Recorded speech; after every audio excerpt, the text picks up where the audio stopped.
지난 시간에 1절에서 4절 말씀을 통해서 아수르가 주변 나라들에 대해서 폭력과 어떤 기만 행위를 행한 그런 죄목들에 관해서 저희들이 살펴봤습니다. 역사를 보면 아수르의 실제적인 어떤 부흥기는 디글랏 빌레셋 3세와 그의 아들 살만에셀 5세가 통치하던 때였습니다. 기간으로 따지면 BC 745년에서 722년 그 사이 두 부자가 통치할 시기가 굉장히 강력하게 부흥을 했던 때였습니다.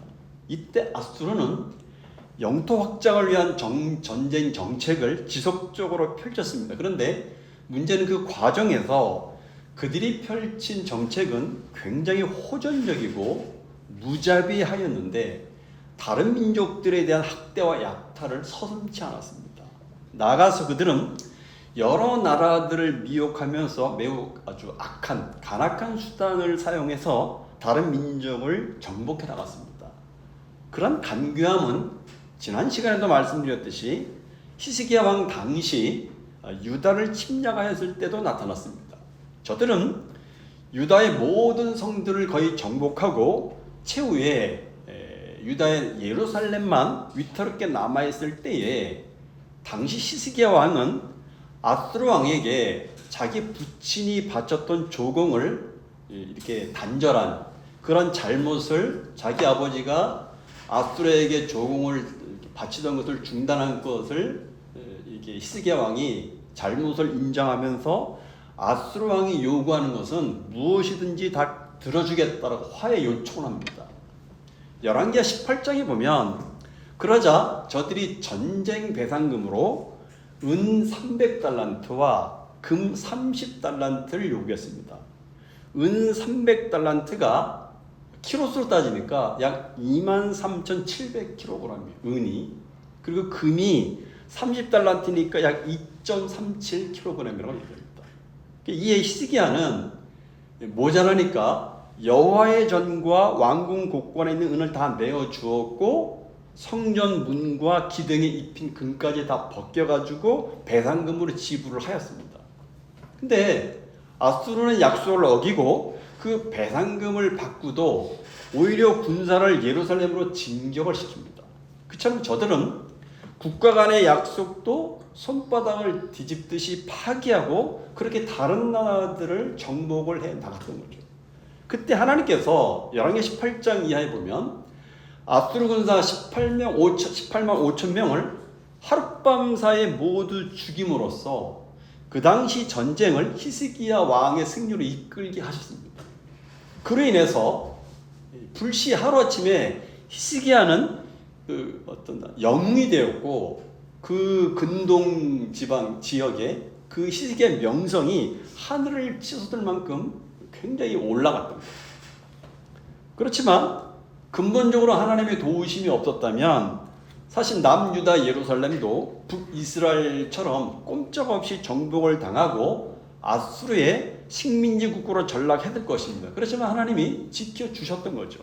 어쨌든 그처럼 간교하고 포악한 아수르에 대해서 하나님은 그들이 행한 대로 그들이 행한 그 죄악대로 그대로 보응하시되 이제는 저들이 다른 나라들에게 반대로 약탈을 당하고 최대 치욕을 당할 것이라고 말씀하십니다. 한때 하나님의 징계의 몽둥이로 사용하셨던 아수르를 이제는 버리시겠다고 하는 하나님의 의지를 강력하게 말씀을 하고 있는 것이죠.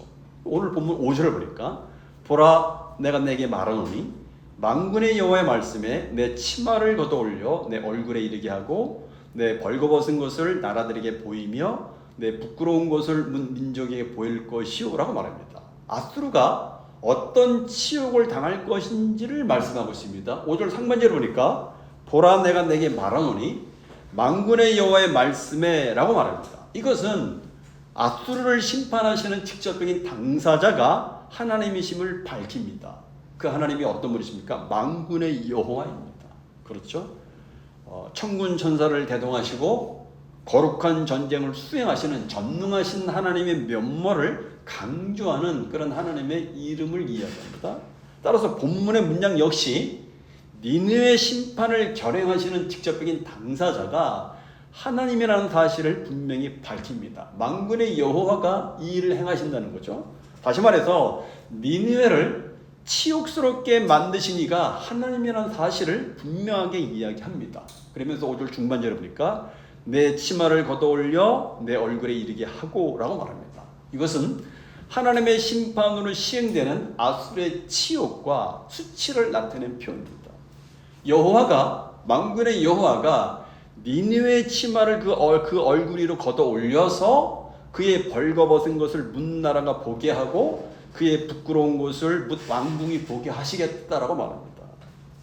고대 근동의 전쟁의 관행에 따르면 남자의 경우는 아예 발가벗겨서 포로로 끌고 간 것으로 전해집니다. 그러나 여성의 경우는 치마를 걷어 올리게 하여서 성적 및 인격적인 수치심을 안겨주었다라고 전해집니다. 이런 내용은 실제 유다가 바벨론으로 잡혀갈 것을 예언했던 예레미야 13장 22절과 26절에도 언급되고 있습니다. 예레미야 13장 22절에 보니까 내가 마음에 이르기를 어찌하여 이런 일이 내게 닥쳤는가 하겠으나 내 죄악이 크므로 내 치마가 들리고 내 뒷발꿈치가 상함이라. 그리고 예레미야 13장 26절에 보니까 그러므로 내가 내 치마를 내 얼굴까지 들쳐서 내 수치를 드러내리라 이렇게 얘기합니다. 마찬가지로 보면 5절도 하나님의 심판에 의해서 아수르가 만국 앞에서 크게 능력과 수치를 당할 것을 비유적으로 표현한 것입니다. 계속 5절 하반절에 보니까 내 벌거벗은 것을 나라들에게 보이며 내 부끄러운 것을 민족들에게 보일 것이요 라고 말합니다. 이 역시 아수르가 당할 치욕적인 멸망을 비유한 것입니다. 이것은 여인의 부끄러운 부분을 만민 앞에 드러내야만 하는 극단적인 수치와 모욕을 강조한 것입니다. 이 중에서 부끄러운 것으로 번역된 히브리어 원어가 칼론인데 이 의미가 불명예, 치욕 그런 뜻입니다. 이 단어는 업신여기다, 멸시받다라는 뜻을 가진 동사 칼라에서 유래된 단어입니다. 이것은 갖은 술책을 통해서 다른 나라들을 업신여기고 수치를 주고 능력을 냈던 아수르가 이제는 도리어 자신들이 똑같은 수치와 모욕을 당할 것임을 이야기하고 있습니다. 여기서 언급한 나라들이나 민족은 아수르가 그동안 능력했던 나라들로서 이제는 거꾸로 자신들이 그들로부터 치욕을 당할 것이라고 말씀을 하고 있어요. 그렇습니다. 니느웨는 다른 나라들을 침략해서 그들에게 불명예와 수치를 가져다 주었습니다. 그러나 이제는 반대로 그들이 수치와 능력을 당할 차례가 되었다라고 말씀하십니다. 6절을 보십시오. 내가 또 가증하고 더러운 것들을 내 위에 던져 능력하여 너를 구경거리가 되게 하리니 라고 말합니다.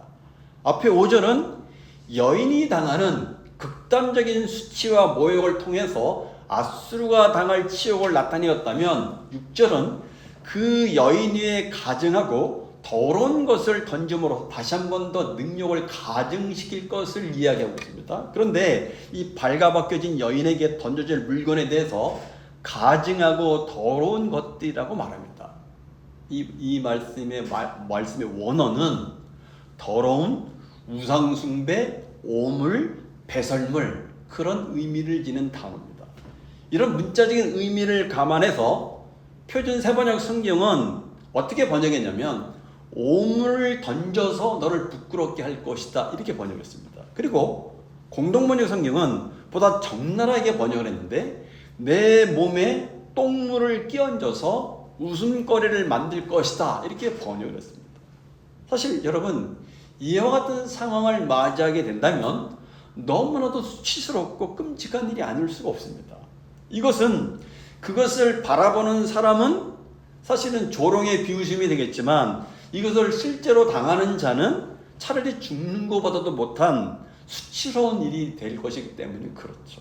특히 이러한 표현은 그동안 아수르가 누렸던 영화와 영광과 현격한 대조를 이룬다는 표현, 그 사실에 강조점을 두고 있습니다. 앞에서 말했지만 과거 아수르는 모든 나라들이 부러워할 만큼 강력했고 모든 것이 풍부했습니다. 그런데 하나님의 심판 이후에는 발가벗겨져서 부끄러운 것을 드러내고 더 나아가서 오물을 니느웨에게 던져서 그들을 부끄럽게 하고 구경거리가 되게 하시겠다라고 말씀하십니다. 그래서 6절 하반절에 보니까 너를 구경거리가 되게 하리니 라고 말씀하고 있습니다. 역시 앞에서 언급한 것처럼 아수르의 마지막 운명과 관련된 표현으로 모든 나라들의 조롱거리가 될 것이다, 그런 뜻입니다. 여기서 구경거리로 번역된 히브리어 원어가 캐로인데 이것이 영역 성경 번역에 보니까 뭐라고 되어있냐면 영어 성경에 조롱거리라고 번역했습니다. 구경거리인데 원어는 구경거리인데 영어 번역은 조롱거리라고 번역했습니다. 그러니까 니느웨가 그만큼 비참한 상황을 당할 것이다. 그리고 너를 구경거리가 되게 하리니라는 이 말씀이 원어가 시제가 미완령입니다. 미완령이라는 말이 무슨 말이냐면 이것은 발가벗겨진 여인이 오물을 뒤집어 쓴 채 계속해서 그 자리에 서 있을 것이라는 그런 뜻입니다. 그러니까 아수르가 당할 수치는 한 번의 멸망으로 끝나는 것이 아니라는 거예요. 멸망한 이후에도 계속해서 조롱과 멸시의 대명사가 될 것이다, 이런 어떤 표현인 것입니다. 마지막 7절을 보십시오. 같이 읽어보죠. 시작.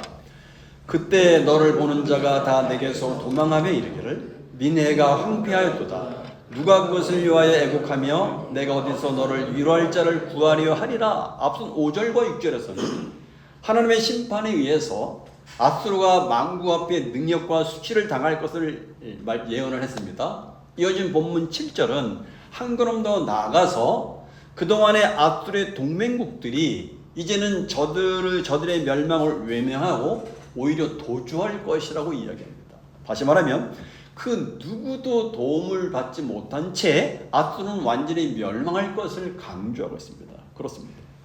그를 보는 사람마다 니느웨가 망했다만 누가 그를 애도하려 하면서 애도할 사람이 없음을 안타까워합니다. 사람들이 니느웨를 피하여 달아나나니 그를 위로할 자를 아무 데서 찾을 수가 없다라고 말합니다. 니느웨 성읍이 예전에도 말씀드렸지만 요나 시대에는 회개해서 용서를 받았지만 이제 100년 이상이 지난 이후에는 전혀 동정을 받지 못한 채 완전히 멸망할 것을 이야기를 하고 있습니다. 니느웨가 수치를 당하고 마침내 황폐하게 되고도 위로할 자가 전혀 없게 되는 그날 그들의 멸망은 절정에 달할 것을 이야기합니다. 니느웨가 얼마나 잔인했는지 이제 그토록 큰 피해를 입었어도 누구 하나 와서 거들떠보는 사람이 없다는 거예요. 위로해주는 사람이 없다는 거예요. 그 누구도 아수르를 위해서 애곡하는 자가 없을 것이다 라고 말합니다. 이 중에 애곡함이라고 번역된 히브리어 야누드는 단어가 3인칭 단수로 표현됐습니다. 이것이 3인칭 단수라는 것은 아수르를 향해서 안타까워하며 애곡하는 사람이 단 한 사람도 없을 것이다, 그런 의미입니다. 그렇습니다. 그것은 뭘 얘기합니까? 아수르가 그동안에 주변국이나 동맹국들에게 얼마나 압제를 임싸고 괴롭게 했는지를 이야기합니다. 이어서 내가 어디서 너를 위로할 자를 구하려 한 이 문장의 의미도 마찬가지입니다. 이 역시도 아수르의 멸망을 안타까워할 자는 그 어디서도 찾을 수가 없다, 그런 뜻입니다. 그런데 여기서 내가 구하려 라고 번역된 히브리어 아바케시가 역시 미하려 시제로 되어 있습니다.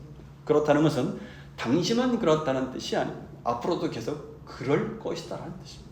다시 말하면 영원토록 저들의 멸망을 아쉬울 자가 아무도 없을 것을, 니느웨가 멸망한 것에 관해서 너무 아쉽다, 너무나 그럴 자가 아무도 없다.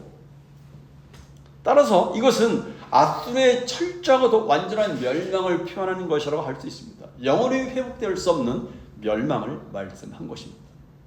여러분, 사실 우리가 지금 나음서를 공부하고 있는데 오늘도 앗수르를 이야기하고 있습니다. 그러나 본문은 단순히 앗수르의 멸망에 초점이 맞춰져 있는 것이 아닙니다. 하나님의 백성들을 향한 교훈적인 의미도 내포되어 있습니다. 자랑거리가 되었던 모든 것이 오히려 부끄럽게 할 때가 올 것이다라고 이야기하고 있습니다. 신자는 하나님의 심판에 이르기 전에 이미 그것을 아는 사람들입니다. 신자는 그것을 아는 사람들. 바울은 갈라디아 6장 8절에서 자기 육체를 위해서 심는 자는 육체로부터 썩어질 것을 거두고 성령을 위하여 심는 자는 성령으로부터 영생을 거두리라고 말합니다. 육체로부터 거두어지는 것이 썩어질 것이라면 육체의 열매는 분명 자랑거리가 못 됩니다. 오히려 썩어질 것을 자랑하고 그것을 위해 사는 것이 부끄러움이 될 뿐입니다. 이것이 하나님이 자기 백성을 대하시고 다스리는 방식입니다. 하나님 앞에서 무엇이 정말 진짜 부끄러운 것이 무엇인가를 알게 하시는 거예요. 세상에서 낮아지는 것이 부끄러움이 아닙니다. 세상에서 내가 가난해지는 것이 부끄러운 것이 아닙니다. 육체 열매를 자랑하고 그것을 힘으로 삼고 힘으로 여기는 것이 부끄러움을 알게 하시는 것이 자기 백성을 사랑하시는 하나님의 방식입니다. 그래서 하나님께서는 우리가 무엇인가 자랑하고 힘으로 삼고 있는 것이 있으면 어떤 때는 그것을 빼앗아 가실 때가 있고 어떤 때는 내가 뭔가 자랑하고 힘으로 삼고 어떤 것을 할 때 하나님이 무엇인가 막으실 때가 있어요. 그것을 통해서 하나님이 우리들에게 보여주시고 하시는 것은 우리가 무엇을 힘으로 삼고 살아가고 있는지를 깨닫게 하시려고 하는 거죠. 그래서 깨닫고 돌이키면 복이지만 그것을 깨닫지 못하면 부끄러움을 당할 것을 말씀하시는 거죠. 앗수르가 자랑하고 믿었던 힘은 결국은 무너집니다. 요즘 내가 힘으로 삼고 자랑하고 있는 것은 무엇인지, 그리고 그것은 분명히 우상일 것입니다. 그렇다면 내가 멀리해야 될 우상은 무엇인지를 말씀 앞에서 함께 돌아보시기 바랍니다. 기도하겠습니다.